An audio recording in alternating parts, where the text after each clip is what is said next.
So I went to a restaurant last night. Actually, I went to a restaurant today. And look at me. Obviously, I am old enough to order alcohol. Obviously, right? So when I was asked for my photo ID, it didn't bother me. It didn't make me think someone thought less of me. In fact, in many regards, it made me feel good. That's just me, and that's probably because of my age. But about a year ago, maybe a year and a half ago, I got my license. I went to the DMV and I brought my passport with me, and I upgraded my license to the kind that has the little flag on it. I think it's somewhere inside on some sort of a fancy thing that they do. Because I had heard about 2 years ago we were going to be required to bring our passport when we were traveling by plane, not just abroad, but throughout the United States. But they did make it available. They made it convenient for folks who wanted to go through the trouble of going to the DMV. And I'm very lucky. I live in a small town. The DMV is not that big of a hassle. But you could get that put on your license, so it actually acted as your license and your passport. And I don't recall anyone anywhere saying that requiring a passport or making it mandatory that you use your license to buy alcohol, or many times fuel. When I go to a truck stop to get fuel for the motorhome, probably 90% of the time, because you're spending $150 or so, they require a photo ID. I don't recall anyone saying that was racist. I don't.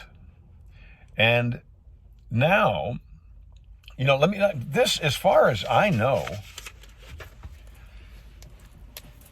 I've voted a lot of times, and voting is basically, let me show you how difficult voting is. Hey, I'm John Schneider. Here's my photo ID. And hang on.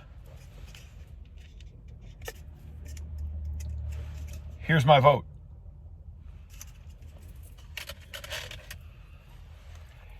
Not exactly an arduous task.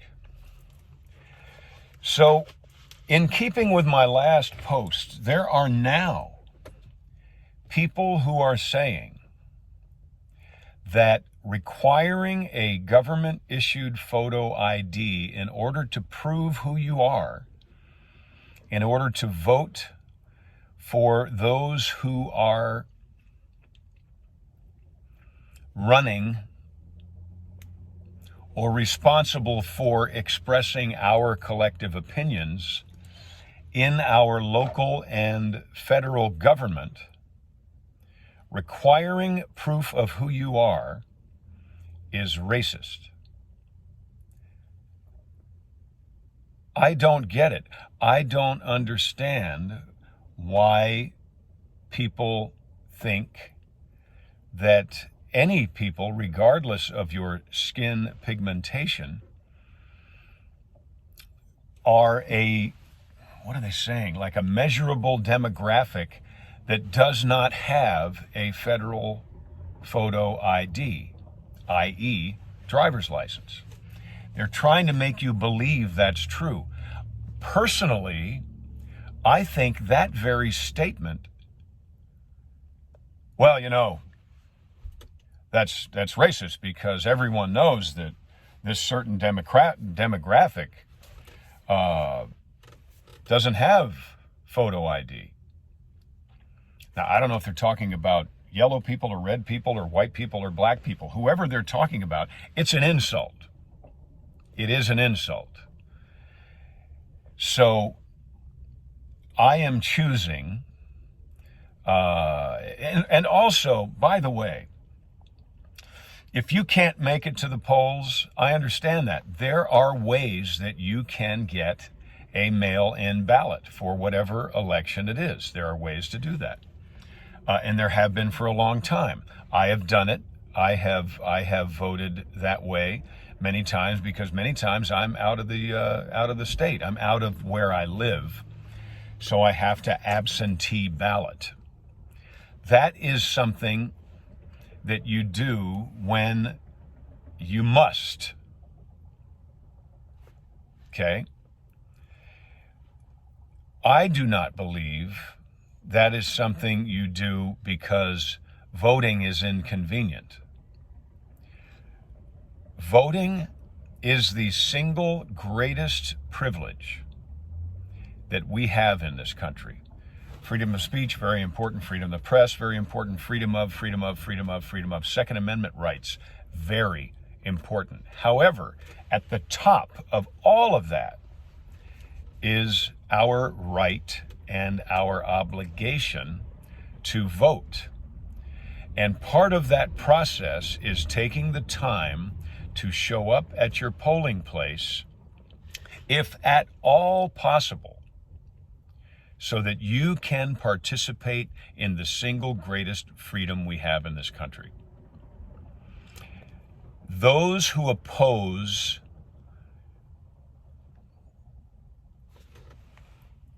local governments, i.e. Texas at this point, in my opinion, those who oppose their trying to adhere to tried and true, historically wonderful voting practices are not only, there's only one reason I can think of why they would oppose that, is because they are welcoming and trying to exacerbate the potential, very important word, of voter fraud. It's the only reason I can think of why they would want to do that, whoever they are.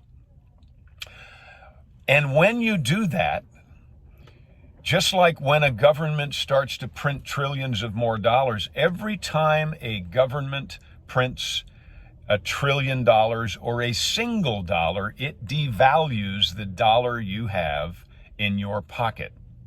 It devalues the quarter, the nickel, the dime, the penny you have in your pocket. Every time they print money because they need it. I can't do that. Can you? I don't think so. So our representatives should not be able to do that either, and we should not encourage them doing it. That's another story.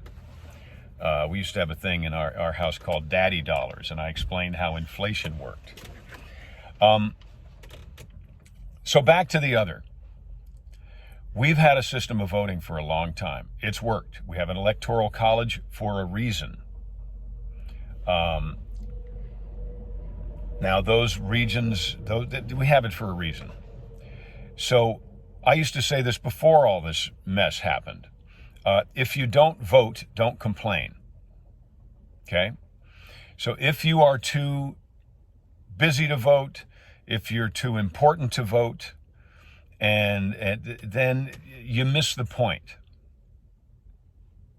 But if you are being, I want to be very careful here, but if you are being marketed to stay home, hey, don't bother going to the polls because we've got this for you. We're going to send you a ballot or a couple. We just want you to fill them out and send them in because we like you guys and girls. It's not how it works, not how it should work. Voting is a privilege. It's a right. It's an obligation. Okay, I know I'm rambling, but this is so very, very important. So I have chosen in my life, this is how you speak to those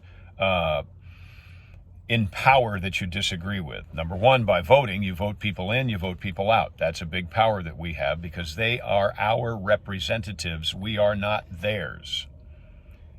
Say that again. They are our representatives. We are not theirs. It is a government by the people, for the people. It is not a people by the government and for the government. Don't ever forget that. They're trying to make you forget that right now, in my opinion. So the way you speak to corporations that are polluting the well where you drink and I believe they're polluting the well where I drink. That decision certainly is up to you. As far as corporations I will use in the future, Southwest, no, won't do it. American Airlines, no, won't do it. And I've got a lot of miles on American Airlines. Gone. Don't care. That's what I'm saying to American Airlines. Dell, I'm a Mac guy anyway. I like my Mac when I edit and all that kind of stuff. But Dell Computers, Dell Corporation, no more. Not going to happen. And this makes me sad because I love this company, but I'm not going to do it. I'm going to have to do something about my phone. AT&T, no. I'm looking for an alternative carrier this week. Why? Because they are against, as far as I can tell, what I've read today, these corporations are against those who are trying to protect the legitimacy of one of the most important and glorious rights we have, which is the right to vote. And I believe that that's the right to vote in person with groups of your peers. Certainly voting is private, but there's something about being in there and getting that little sticker that says, I voted. Don't miss that opportunity. Don't miss that experience. And don't let them, whoever they are, try to convince you that doing it the other way, a vote of convenience, drive-through voting maybe, that misses the point. Voting is a glorious thing. It's a wonderful thing. People have died for your right to do it. Don't let them down. Thanks for being part of the conversation. I know this was a ramble. You guys and girls take care. Remember, when it's time to vote, show up in person. Do it, unless you absolutely can't. And you know when that's true, right? Okay.